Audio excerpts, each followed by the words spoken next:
Hello, Minglava. 안녕하세요. Today is good day for me because I have the chance to make my presentation. The title is Shock on the Political Economy of Myanmar, and thanks Komra and all responsible for BAG seminar. First of all, I would like to present the importance of subject or topic. Sir Fanivel suggested that many countries have been ruined because their rulers did not understand or did not practice some principle of political economy. I have used intermediate mind topic. I hope all of you may see and understanding the following. Actually, natural disaster or shocks cannot be changed, and political economy of Myanmar has to be changed or transformed. But Myanmar rulers authorities do not want to understand or practice their political economy of Myanmar because they are trying to grip their power. Entirely, natural disaster or shocks may be changed, but they can't change their power or authority. In Myanmar, level 3 shocks are significantly different. Shock 1, Nagis 2008, was in Delta area.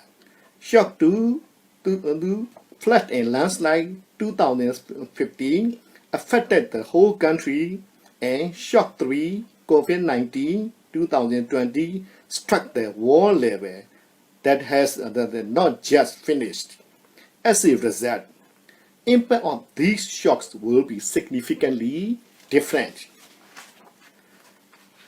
Let us move on to the context of political economy of Myanmar that will be focused on the 5 parts: border affairs, political system, state structure, ethnicity, and citizenship. For border affairs, Myanmar is the largest mainland country in Southeast Asia and population is 53.17 million for 2018. Most of neighboring countries are big, large, and or populated nations: Bangladesh, India, China, and Thailand, as well as Laos, and practicing different political systems. Same ethnicity of people lives in Myanmar and some neighboring countries. So, neighboring countries' population, policy, political system affected or shaped Myanmar's political, social, economic system one way or another. For political system, Myanmar has much experience basic type of political systems: autocracy, laissez-faire, and democracy. My presentation only focused on the political system after independence in 1948. From 1948 to now, 2020, totally about 72 years, Myanmar was ratified and promulgated 3 constitutions: 1947 Constitution, 1974 Constitution, and 2008 Constitution. Briefly, Myanmar is administered by the following types: 49 years with autocracy, 23 years with democracy, and 37 with constitution, 35 years with no constitution with military rule. So, Myanmar's political system is not stable. Needless to say, rules or laws have to be complicated. For state structure, presidential structure is based on the 2008 Constitution. It has practiced the second 5-year term.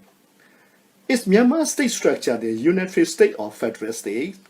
Some scholars suggest that Myanmar is a unitary parliamentary republic under its 2008 Constitution, and practice of this system is highly centralized.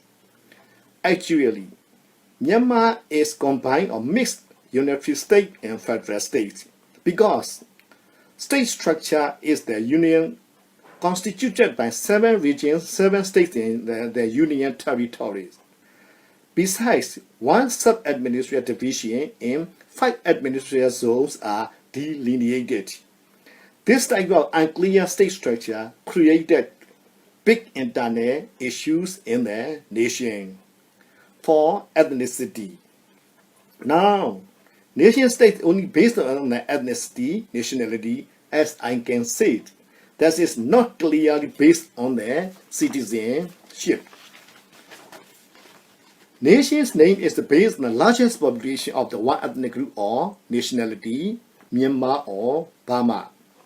Name of 7 states are based on the name of specific ethnic groups. However, other different ethnic groups live together in the state. So, Myanmar practices big discrimination based on the ethnicity and territory. The result began a specific divide and rule process. We must establish ethnic-based institutions in any place, not specific ethnic territory. For citizenship. Process of citizenship are essential for political situation of Myanmar. The word universal is very important for citizenship process. If one country use universal for their citizenship identifications, citizenship process will be beyond the country or state's sovereign power. So, my own view, Myanmar citizenship process should not promote universal level, but should be implemented to cover the whole country to recognize clearly and easily whether who is citizens or not. Now, nation building of Myanmar is not clearly based on citizen, it is partially based on the ethnicity or sometimes religions. So, civil rights, social rights, economic rights, and political rights are very complicated. We must build nation state based on citizens. The result of the combination of these contexts became ethnic armed organizations. Most of states, sub-administrative division and some administrative zones are located in border areas. Most of ethnic people live in state sub-administrative division and sub-administrative zones. Almost all armed groups are affiliated with a specific ethnic group. According to the map, there are at least 20 ethnic armed organizations in Myanmar. Resources, human, material, and money have to be used for these issues. So that means waste of country valuable resources. Now let us move to the shocks. Shock 1, Cyclone Nargis. Cyclone Nargis struck the Myanmar on the 2nd and 3rd May 2008. The damage was most severe in the delta areas. What important changes happened after the shock 1? Many important and significant changes happened after Nargis. State Constitution of the Republic of Myanmar was ratified and promulgated on 29 May 2008. According to the Constitution, first election was held in 2010 and Union Solidarity and Development Party USDP party declared victory in 2011. Political, economic, social, and administrative reform were undertaken by USDP government. Special changes were from autocracy under military rule to democracy elected government, from common economy to market economy, from the central system top down to bottom up, from zero sum to win-win. A lot of non-government organizations were formed. A lot of young people made out migration, internal migration, and immigration, international immigration. Shock 2, flood and landslide 2015. Torrential rains and the onset of Cyclone Goman triggered severe and widespread flood and landslide in July and August 2015 across 12 out of 14 states and regions in Myanmar. What important changes happened after the shock 2?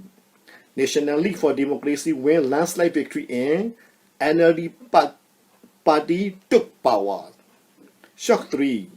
The COVID-19 became the catastrophe of pandemic and global health crisis. On 23 March 2020, Myanmar confirmed its first and second case, the second COVID-19 cases. For the presentation, information on COVID-19 on 4 June 2020 was discharged. What important changes happened after the shock 3? Affecting impact of the shock 3 COVID-19 cannot be explained because it is still in the happening stage. But this shock 3 will be more severe and damaged compared with the previous shocks. Let's change the gross domestic product GDP, including the overall GDP, agri industry service EIS GDP, per capita GDP, per capita investment and per capita consumption.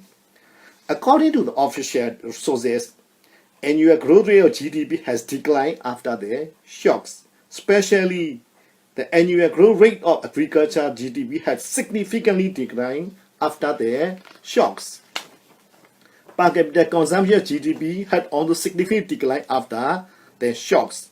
However, affecting impact of shock 3 cannot be explained because it is still continuing and data information GDP during the COVID period is not available.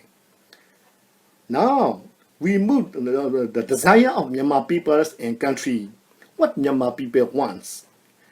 Safaniwe describes 3 types of Myanmar people's want: support life, food, clothing, shelter; extend life, sports, entertainment, and beauty; use like education, health, participation in public activities. According to Myanmar history, Asian Myanmar people prefer freedom rather than the material well-being or physical well-being. What Myanmar country want? Democracy or economy? According to the title Myanmar, a political economic analysis, most Myanmar citizens opt for economy. Now, where has Myanmar country reached? According to 2008 Constitution, Myanmar has political parties. Myanmar has ပြည်ထောင်စုလွှတ်တော် ပြည်သူ့လွှတ်တော် and အမျိုးသားလွှတ်တော် for national level, regional လွှတ်တော် or state လွှတ်တော် for states and regional level. So, Myanmar has statesmen and politicians. But in my own view, Myanmar needs great statesmen and his or her qualification must be professional politics and states. No great statesman, no peace. Now, conclusion for long-term process. To overcome the presented issues, I would like to present the following formal institution: legislative, executive, judicial should be based on the rights, civil rights, social rights, political rights, and human rights. Informal information can be established or formed freely any type of purpose. For example, ethnicity, religious, culture, etc. Informal information can support facts for formal institution, but should not be established as the system. Thank you so much for your attention.ကျေးဇူးတင်ပါတယ်. Kamsahamnida.